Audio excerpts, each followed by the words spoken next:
வணக்கம். விஎஸ் ஜோதிடம். இந்த ஜோதிட சேனலில் குரு, சனி, ராகு, கேதுக்கள், கும்பராசி, மீனராசி, மேசராசி இந்த 3 ராசிக்காரர்களுக்கும் 4 ராஜகிரகங்களும் எத்தகையான பலன்களை தர இருக்கிறது என்பதை சிறு விளக்கமாக பார்க்கலாம். கெடு பலன்களாக, படுபாதகத்தை செய்கின்ற பலன்களாக பாதகங்கள் குறைந்து நற்பலன்கள் சற்று அதிகரிக்கக்கூடிய பலன்களாக 3 வகைப்படும். குரு, சனி, ராகு, கேதுக்கள் ராஜகிரகங்கள். ராஜகிரகம் என்றால் எத்தனையோ பதிவில் சொல்லியிருக்கும். ஆண்டுதோறும் பயிற்சி பெறுவது குரு பகவான் ராஜகிரகம். 1.5 ஆண்டு காலங்களுக்கு ஒரு முறை பயிற்சி பெறுவது ராகு, கேதுக்கள் ராஜகிரகம். 2.5 ஆண்டு காலங்களுக்கு ஒரு முறை பயிற்சியாவது சனி பகவான் ராஜகிரகம். ராஜகிரகங்கள் எப்பொழுதுமே ராசிக்கும் சரி, சொந்த ஜாதகத்திலும் சரி பலமாக அமர வேண்டும். குரு பகவான் ஒருவருடைய ஜாதகத்தில் ஆட்சி உச்சம் பெற்று பலமாக அமர்ந்துவிட்டால் கௌரவம் பார்க்குறவங்க கௌரவத்துக்கு கெட்டதை செய்யக்கூடிய எந்த வேலையும் செய்யாமல் கெட்டதை பார்த்தால் ஒதுங்கி செல்பவர்களாகவும், ஒருவேளை தவறு செய்துவிட்டால் தன்னைத்தானே வருத்தி கொள்பவர்களாகவும், உடனுக்குடனாக அதற்கு பரிகாரம் செய்பவர்களாகவும் இருப்பார்கள். ஜாதகத்தில் குரு பகவான் பலமாக இருந்தால். ராகு, கேதுக்கள் ஒரு ஜாதகத்தில் பலமாக இருந்தால் எதையும் எதிர்கொண்டு போராட்டங்களை சந்தித்து எதிரிகளையும் எதிர்ப்புகளையும் வாழ்க்கையில் இருக்கக்கூடிய பல வகையான இன்னல்களையும் பல வகையான செயல்களை செய்து அதன் மூலியமாக வெற்றிகளை பெறுகின்ற அமைப்பில் அமர்ந்துவிடும். சனி பகவான் ஒரு ஜாதகத்தில் பலமாக அமர்ந்தால் ஒருவருடைய வாழ்க்கை, தொழில், குடும்பம், எடுக்கின்ற முயற்சி அனைத்திலுமே தைரியத்தால், விடாமுயற்சியால் எதையும் துல்லியமாக கணக்கிட்டு வெற்றி பெறுபவர்களாக சனி பகவான் வலுப்பெற்றவர்கள் இருப்பார்கள். சனி கெட்டால் எல்லாம் தடை. ராகு, கேதுக்கள் கெட்டால் வாழ்க்கையில் சந்தோஷம் என்பதை விட மன கஷ்டமும் பண கஷ்டமும் நிம்மதி குறைவும் இருக்கும். குரு பகவான் கெட்டால் பொருளாதாரத்தில் பின்தங்கியவர்களாக இருக்கலாம். கௌரவ குறைவான வேலைகளை செய்பவர்களாக இருக்கலாம். ஒருவேளை ஒரு சில லக்கினத்திற்கும் ராசிக்கும் இந்த கிரகங்கள் பாதக அதிபதியாக இருந்து அந்த பாதக அதிபதியே கெட்டு இருந்தால் பெருசாக பாதகம் இருக்காது. இது கிரகங்கள் சொந்த ஜாதகத்தில் அமர்ந்து தருகின்ற பலன்கள். இப்போது 7.5 சனியாக கும்பம், மீனம், மேசம். 7.5 சனி என்றாலே ஒரு பதட்டம், பயம் எல்லாருக்குமே இருக்கும். நீங்கள் மட்டும் இல்லை, அனைவருக்குமே, எல்லா ராசிக்காரர்களுக்கும். அந்த வகையில் கும்ப ராசிக்காரர்களுக்கு 5 ஆண்டுகள் சனி பகவான் விரயச்சனியாக, ஜென்ம சனியாக இருந்து விலகி கழிவுச்சனியாக வந்திருக்கிறார். கழிவுச்சனி என்பது விரயச்சனியில் விரயங்களை கொடுத்து பொருளாதாரத்தில் கையை வைத்திருப்பார், கரைத்திருப்பார். ஜென்ம சனி என்பது நாம் என்ன செய்கிறோம் என்பது நம்ம அறியாமலே தவறுகளையும் தப்புகளையும் செய்து பிரச்சனைகளில் மாட்டிக்கொள்ள வைப்பார். ஒருவேளை விரயச்சனியில் 7.5 சனி ஆரம்பமாகும்போது அவர் உங்களுக்கு விரயங்களை உருவாக்கினார் இல்லையா, அதிலிருந்து மீள முடியாத அளவுக்கு துன்பங்களை ஜென்ம சனியில் தந்திருப்பார். இப்போ கழிவுச்சனி. கழிவுச்சனி என்றாலே சனி பகவான் விலகுகிறார் என்பது உண்மையாக இருந்தாலும் கையிருப்பை கரைத்து கடனாளிகளாக மாற்றி மனநோயாளிகளாக மாற்றி எதையும் செயல்படுத்த முடியாமல், செயல்படுத்தினாலும் அதில் வெற்றி கொள்ள முடியாமல் போராட்டங்களும் நிம்மதியில்லாத தன்மையும் எந்த முயற்சிகளிலும் தோல்வியும் மன கஷ்டத்தையும் கொடுப்பது தான் கழிவுச்சனி. கழிவுச்சனியில் ஓரளவுக்கு நன்மைகள் நடக்கும் என்று சொன்னார்களே, உண்மைதான், நன்மைகள் நடக்கும். அது தசாபலத்தை பொறுத்தது. தசாக்குள் நடக்கின்ற புத்தி பலத்தை பொறுத்தது. புத்திக்குள் நடக்கின்ற அந்தர சூட்சுமங்களை பொறுத்தது. தசா சரியில்லாதவர்களுக்குத்தான் பல வகையிலும் போராட்டமாக இருந்திருக்கும். சனி பகவான் விலகுவதற்கு இன்னும் 2.5 ஆண்டு காலம் இருக்கிறது. இந்த நிலையில் குரு பகவான் உங்களுக்கு பாதகமாக இருக்கிறார். இந்த ஓராண்டு என்பது கடினமான கஷ்டமாக இருக்கும். மனம் சொல்ல முடியாத அளவிற்கு வேதனைகளும் கஷ்டங்களும் துன்பங்களும் இருந்து கொண்டுதான் இருக்கும். எந்த தொழில் தொடங்கினாலும் எதை நீங்கள் செய்தாலும் நம்பிக்கை இல்லாத மனிதர்களாக, உறவுகளும் சரி நட்பும் சரி செய்யும் தொழிலிலும் சரி எதுவாக இருந்தாலும் ஓரங்கட்டப்பட்ட மனிதர்களாக அமர்ந்து கண் கலங்கக்கூடிய நிலை, மனம் கஷ்டப்படக்கூடிய நிலையில்தான் கிரக அமைப்புகள் இருக்கிறது. 1 வருஷம் பொறுமையாயிருங்க. இதே ராகு கேதுக்கள் கூட ஜென்ம ராசியில் ராகு பகவான் இருப்பதும் உங்கள் ராசிக்கு 7ஆம் இடத்தில் கேது பகவானும் இருப்பதும், இப்போது தொழில் பல வகையிலும் கஷ்டம், வருமான குறைவு, உறவுகளால் சிக்கல், கொடுத்த வாக்கை காப்பாற்ற முடியாது, வாங்கிய கடனை உடனுக்குடனாக கொடுக்க முடியாது, நோயாளிகளாகவும் கடனாளிகளாகவும் நிம்மதியில்லாத மனிதர்களாகவும் நீங்கள் வாழ்ந்துக்கிட்டு இருப்பீங்க. இதில் ராகு பகவான் ஜென்ம ராசியில் இருக்கும்போது கேது பகவான் 7ஆம் ராசியில் அமர்ந்திருப்பது குடும்பத்தில் கணவன் மனைவி, நீங்கள் நம்பியவர்கள், அவர்களிடையே பல வகையான கருத்து வேறுபாடுகளை சந்திக்கக்கூடிய காலம்தான் கேது பகவான் 7ஆம் இடத்திலும் ராகு பகவான் ஜென்ம ராசியிலும் சந்திப்பது. இந்த காலகட்டத்தை மிகவும் முன் எச்சரிக்கையுடன் கடந்து செல்ல வேண்டும். இறை நம்பிக்கை, குலதெய்வ வழிபாடு, இஷ்ட தெய்வ வழிபாடு. இந்த பிரச்சனைகளுக்கெல்லாம் ஒரு முடிவு எப்போ தான் வரும்? 7.5 சனியில் இருக்கீங்களே, குரு பகவான் நல்லா வருவார், 1 வருஷம் நல்லா செய்துட்டு போயிடுவார். அதுவும் இப்போ போன வருஷத்தில் 6 மாதம்தான். பழைய குருடி கதவை திரடின்னு திரும்பவும் இருக்கின்ற பிரச்சனைகள் அளவுக்கு அதிகமாக உங்களுக்கு இருக்கும்.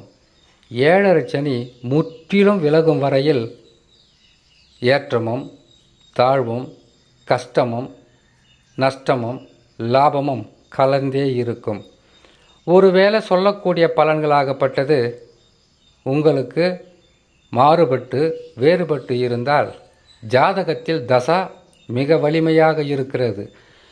எவ்வளவு வலிமையான தசாவாக இருந்தாலும் சரி, புத்தியாக இருந்தாலும் சரி, சனி பகவான் 7.5 சனியாக வந்தாலும் சரி, குரு பகவான் 6ஆம் இடத்தில் வந்திருந்தாலும் சரி, ராகு கேதுக்கள் பாதகமாக இருந்த 4 ராஜகிரகங்களையும் தாண்டி தசாபலம் பெரிதளவு உங்களுக்கு நன்மைகளை செய்துவிட முடியாது. ஆனால் உங்களை காப்பாற்றும். இந்த காலகட்டங்களில் குலதெய்வ வழிபாடு, இஷ்ட தெய்வ வழிபாடு உங்களுடைய வாழ்க்கைக்கு அடுத்தது என்ன செய்ய வேண்டும் என்பதை உணர்ந்து உடனுக்குடனாக செய்து விரயங்களை சந்திக்காமல், நஷ்டங்களை சந்திக்காமல், கஷ்டங்களை சந்திக்காமல், பல வகையிலும் போராட்டங்களை சந்திக்காமல், வீண் அலைச்சல், மன உளைச்சல், குழப்பம், தூக்கமில்லாத தன்மை, உடலில் உபாதைகளை வரவைத்து கொள்வது அல்லது வருவது, இப்படிப்பட்ட பாதகமான நேரத்தில் இருக்கக்கூடிய கும்பராசிக்காரர்கள் மன அமைதியுடன் பொறுமையுடன் சிந்தித்தால் அடுத்த குரு பயிற்சி ராகு கேது பயிற்சியில் நன்மைகளை காணலாம். பொறுமையாக இருங்கள். அடுத்தது மீனராசி. விரயச்சனி முடிஞ்சாச்சு. வீட்டில் பிரச்சனை, குடும்பத்தில் பிரச்சனை, வரவு செலவு, உங்களுக்கு அளவுக்கு அதிகமான தொல்லைகளும், வரவை விட செலவு அதிகமாகவும், உறவு சிக்கல்களும், நம்பிக்கை இல்லாத ஒரு தீர்மானமும், நல்லது நடக்குமா கெட்டது நடக்குமா, எது நடந்தால் நம்மளால் தாங்க முடியும் என்கின்ற மன விரக்தியில் சந்தேகத்தில் அமர்ந்திருக்கக்கூடிய மீனராசி. இன்னும் 5 ஆண்டு காலங்கள் ஒன்று அதிகமாகலாம், இல்லை குறையலாம். எதற்கும் ஒரு முறை நீங்கள் உங்களுடைய சொந்த ஜாதகத்தை பார்ப்பது, சொந்த ஜாதகத்தில் நடந்து கொண்டிருக்கக்கூடிய தசாவை பார்த்து தெரிந்து கொள்வது மிகவும் அவசியம். ஏன்னு கேட்டிங்கனாக்கா, விரயச்சனியில் நீங்கள் எதையெல்லாம் நடக்காதுன்னு நினச்சிங்களோ அதையெல்லாம் நடந்து விரயங்களாக, பண விரயங்களாக, பொருள் விரயங்களாக, உங்களுடைய உழைப்பு கூட விரயமாகத்தான் போயிருக்கும். அந்த மாதிரி ஒரு பாதகத்தை தருவது தான் சனி பகவான் 7.5 சனியாக வந்தால். எப்போவுமே 7.5 சனி வரும்போது குரு பகவான் பாதக நிலைக்கு செல்லக்கூடாது. 3ஆம் இடத்திலும் 4ஆம் இடத்திலும் இருந்தார். படுபாதாள குழியில் விழுந்து எந்திரிக்க முடியாமல் தத்தளித்து வந்த உங்களுக்கு இளைப்பாறுதல் கொடுப்பதாக இருக்கும் குருவின் பயிற்சியாகப்பட்டது. இளைப்பாறுதல் குரு பகவான் கொடுத்தால் தைரியத்தை கேது பகவான் கொடுப்பார். மற்றபடி பெரிய அளவில் பொருள் சேர்க்கை, பெரிய அளவில் வெற்றிகள், பெரிய அளவில் நினைத்தது நடப்பது இக்காலத்தில் நடக்காது. ஏற்கனவே விழுந்த அடியில் என்ன செய்வது என்று தெரியாமல் தவித்து கொண்டிருக்கக்கூடிய மீனராசிக்காரர்களுக்கு அடியிலிருந்து தப்ப முடியாது, வலியும் காயத்திலிருந்து உங்களை காப்பாற்றி கொள்ளலாம். எதற்காகன்னு கேட்டிங்கன்னாக்கா, குரு பகவான் 1 வருஷம் இருப்பார். அதுக்கப்புறம் அவர் மாறிட்டாருங்கனாக்கா சனி பகவான் 2.5 வருஷமாக இருப்பார். உங்களுக்கு ஒரு பெரியவங்க சொல்லுவாங்க, பெரிய பிரச்சனையாக இருந்தது, அந்த பிரச்சனைக்கு ஒரு முடிவு வந்தது. பெரிய தொல்லையாக இருந்தது, அந்த தொல்லைக்கு ஒரு முடிவு வந்தது. நிறைய தொல்லைகளை கொடுத்துக்கிட்டு இருந்தாங்க, அவங்கக்கிட்ட இருந்து என்னை மீட்டு கொடுத்தார். இப்படி மன ஆறுதலுக்காக பேசக்கூடிய காலகட்டமாகத்தான் இருக்கும். ஆனால் ஜென்ம சனி நம்பியவர்கள் நடு தெருவில் விடுகின்ற காலம். எந்த உறவாக இருந்தாலும் உங்களை சோதிக்கின்ற காலம், உங்களை சோதனைக்கு உள்ளாக்கின்ற காலம். நான் இருக்கிற, நீ தைரியமாக இரு என்று சொன்னவர்கள் கூட நான் இல்லை, தனிமையில் நீ வாழ்ந்து பார் என்று தனிமையில் நிர்கதியாக தவிக்க விட்டு ஓடுகின்ற காலம். எப்பவுமே மீனராசிக்காரர்கள் மட்டுமல்ல, 12 ராசிக்காரர்களும் ஜென்மத்தில் சனி பகவான் வந்தால் மிகவும் விழிப்புடன் இருக்க வேண்டும். இதற்கு மிகப்பெரிய ஒரு மாற்று மருந்து இருக்குது. என்ன மாற்று மருந்துன்னு கேட்டிங்கன்னாக்கா, இன்றைக்கி உங்களை கெடுக்க அவங்க முயற்சி செய்கிறாங்க, உங்களுக்கு வரக்கூடிய நன்மைகளை தடுக்க அவங்க உறுதியோடு இருக்காங்க. நீங்கள் கஷ்டப்படும்போது கண்முன்னே பார்த்துவிட்டு விலகி செல்கிறாங்க. உங்களுடைய துன்பமும் பொருளாதார நெருக்கடியும் பார்த்து விலகி போகிறாங்க. நீங்கள் கலங்குவதையும் நீங்கள் அலைவதையும் பார்த்துவிட்டு அமைதியாக இருக்காங்கன்னு நினைக்காதீங்க. இன்றைக்கி உங்களுக்கு வந்த இந்த நிலை அடுத்தது அவங்களுக்கு வரலாம். கெடுவான் கேடு நினைப்பான். வாழ்க்கை என்பது ஒரு சக்கரம் மாதிரின்னு நம்ம முன்னோர்கள் சொன்னது புரியுமா? உங்களுக்கு நடந்து கொண்டு இருக்கிறது, நாளைக்கு அவங்களுக்கு நடக்கும். இதை மனதில் நினைத்து கொண்டு அடுத்தது என்ன செய்ய வேண்டும், எப்படி செய்ய வேண்டும், எந்த நிலையில் நாம் முன்னெச்சரிக்கையுடன் இருக்க வேண்டும் என்று உணர்ந்து செயல்பட்டால் பெருசாக பாதகம் இருக்காது. கெட்டது நடக்க போகிறதுன்னு தெரிஞ்சு போச்சு. இனி நல்லதுக்கு உண்டான வழி என்பது சனி பகவான் விலகும் வரையில் பெரிதளவு இருக்காது. அவர் விலகியதும் நீங்கள் பட்டுப்போன மரம் துளிர் விட்டு மிகப்பெரிய ஒரு ஆலமரமாக வளர்வதைப் போல வளரலாம். பொறுமையாக இருங்க. அதுவும் சனி பகவான் உங்களுக்கு ஸ்தான பலத்தை பார்க்கும்போது கொடுப்பதும் கெடுப்பதுமாக வருகின்றவர் 11க்கும் 12க்கும். இத்தகையான கிரக அமைப்புகள், கிரகங்கள் மாறினாலும் பலன்களாகப்பட்டது உங்களுக்கு வலியும் வேதனையும் ஆறுதலும் அமைதியும் கொடுக்கின்ற வகையில் தான் இருக்கும். பெரிய வெற்றினா சனி விலகினால்தான். பொறுமையாக இருங்க. இது தனிப்பதிவாக போகிற கேட்டு பயன்பெறுங்க. அடுத்தது மேசராசி.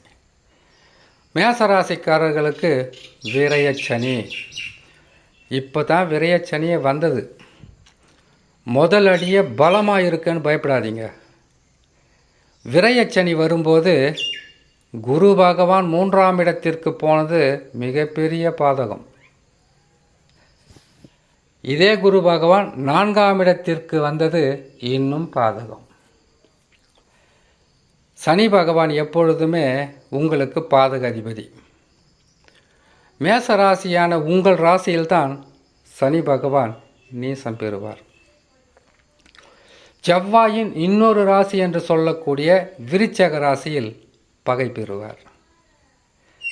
ஆனால் சனி பகவானுக்கு நீச வீட்டையும் பகை வீட்டையும் கொடுத்த செவ்வாயின் ராசிகள் இதே செவ்வாய்க்கு உச்ச வீடாக மாற்றி மிகப்பெரிய ஒரு பலத்தை கொடுத்தது சனி பகவான். மகர ராசியில் செவ்வாயை உச்சம் பெற வைத்து அழகு பார்ப்பார்.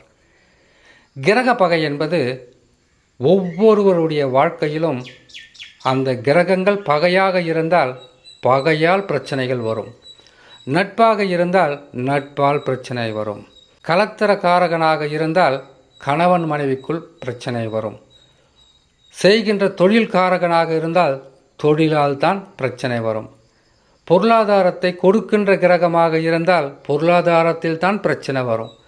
இதே மாதிரி கேட்டிங்கன்னாக்கா சொத்து வழக்கு கோர்ட்டு கேஸு பிரச்சனை சண்டை, எந்தெந்த கிரகங்கள் எந்த உறவு நிலைகளை உங்கள் சொந்த ஜாதகத்தில் உங்களுக்கு கொடுக்கிறதோ அதன் மூலியமாக தான் பிரச்சனை வரும். அதனால்தான் ஜோதிடர்கள் மொத்த பேருமே மூடி மறைச்சி குரு பகவான் நல்ல இடத்துல இல்லை உஷாராக இருங்க, ராகு கேதுக்கள் பாதகமான ஸ்தானத்தில் இருக்காங்க மிகவும் கவனமாக இருங்க, 7.5 சனியாக இருக்குது முன்னெச்சரிக்கை அவசியம்னு அப்படி தான் சொல்ல முடியும். ஏன்னு கேட்டிங்கன்னா ஒவ்வொரு இப்போது கும்பராசின்னு எடுத்துக்கங்களேன். கும்பராசியில் இருக்கக்கூடிய 3 நட்சத்திரம், 3 நட்சத்திரக்காரர்கள் பார்த்திங்கனாக்கா பிறந்த குழந்தைய முதல் கொண்டு இருந்து முதியவர் வரைக்கும் இருப்பாங்க. எல்லாருக்கும் ஒரே கிரக நிலையாக இருக்காது. கிரகங்கள் மாறுபட்டு இருக்கும், வேறுபட்டு இருக்கும், தசாக்கள் மாறுபட்டு இருக்கும், புத்திகள் மாறுபட்டு இருக்கும். அதே போல தான் அனைவருக்கும் ஒரே பலன்களாக நடந்து விடாது. அப்படி நடந்தால் நல்லா இருக்குங்க, நல்ல நேரம் வரப்போகுதுன்னு சொல்கிறாங்கன்னாக்கா அப்போ நல்லது நடக்குதுன்னு கேட்டிங்கன்னா தசா நல்லா இருக்குது. இதுதான் அதுக்குள்ளே இருக்கிற மைய புள்ளியே. அப்படி இருக்கும்போது மேசராசிக்காரர்களுக்கு இது ஆரம்பம்தான், முடிவு இன்னும் எங்கேயோ இருக்குது. 7.5 சனியில் விரயச்சனியை சந்திக்கிற நீங்கள் முக்கியமாக ரொம்ப ரொம்ப விழிப்புடன் இருக்கணும். ஏன்னு கேட்டிங்கன்னாக்கா ஆத்திரக்காரர்கள் அவசரக்காரர்கள் எதையுமே மூடி மறைக்க தெரியாமல் முகத்துக்கு முன்னாடி பேசி 2ல் ஒரு முடிவு தெரியணும். அந்த முடிவை தெரிந்து கொள்ளுகின்ற அளவிற்கு உடனுக்குடனாக செயல்படுவது தான் மேசராசி. உங்களுக்கு எதிரிகள் உங்களை சுற்றியும் உங்கள் உறவிலேயே இருப்பாங்க. காரணம் புதன் பகை. எப்போ நீங்கள் விழுவீங்களோன்னு காத்து கொண்டு இருப்பாங்க. மிக விழிப்புடன் இருக்கணும். ஏன்னா மற்ற ராசி பரவாயில்ல, செவ்வாயின் ராசியும் அடுத்தது குருவின் ராசியும் தான் அதிகப்படியாக பாதிப்பை அடையும். அதை விட சந்திரனின் ராசி என்று சொல்லக்கூடிய கடகமும் சிம்மமும் 7.5 சனி வரும்போது கடுமையான பாதிப்புக்குள் உள்ளாகும். தசா நல்லா இருக்கான்னு பார்த்துக்குங்க ஜாதகத்தை. ஏன்னு கேட்டிங்கனாக்கா 7.5 வருஷம் கால் எடுத்து முன்னாடியும் வைக்க முடியாது, பின்னாடியும் வைக்க முடியாது.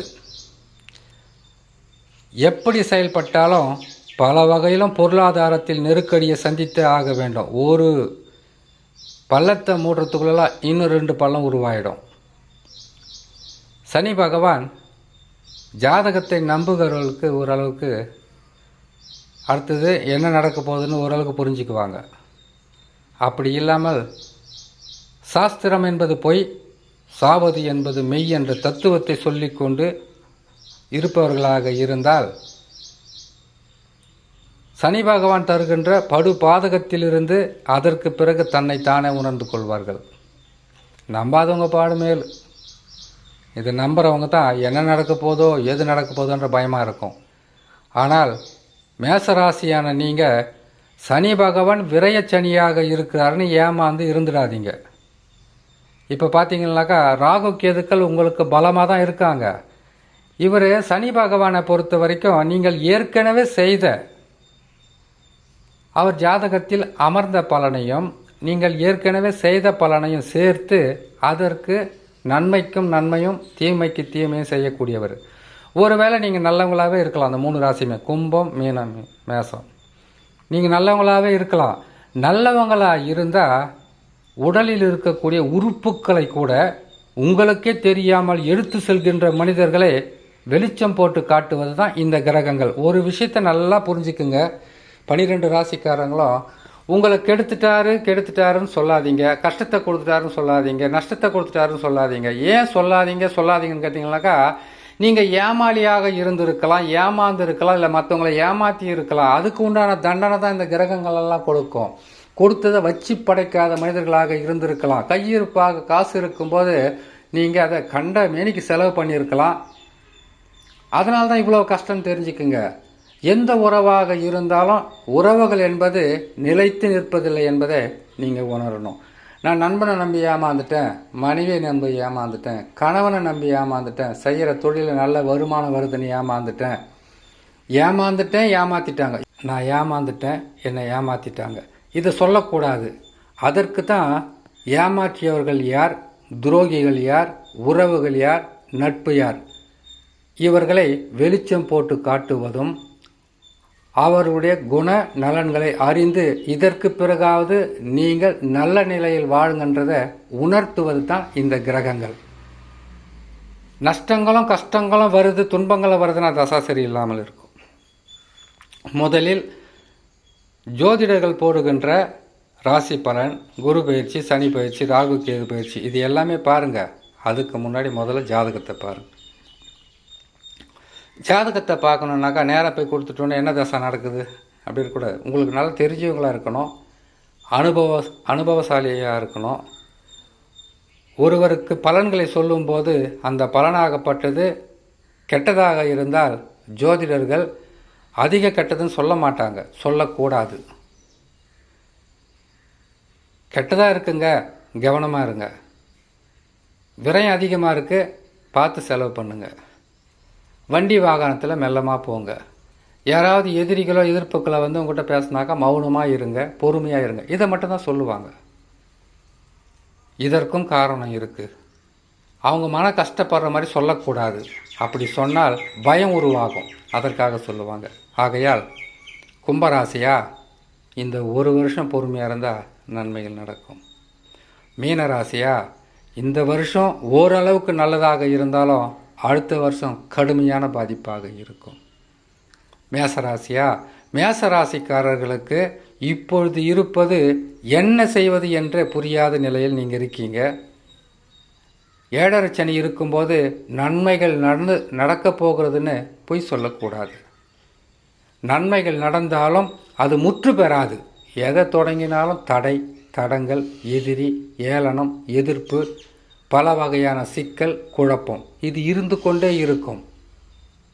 ஆகையால் பொறுமையும் நிதானமும் இறை நம்பிக்கையும் எது செய்வதாக இருந்தாலும் 1க்கு 10 முறை சிந்தித்து செயல்பட்டால் பாதகங்கள் குறையும், நற்பலன்கள் நடக்கும் என்று சொல்லி இன்னொரு நல்ல பதிவில் உங்களை நான் சந்திக்கிறேன். நன்றி, வணக்கம்.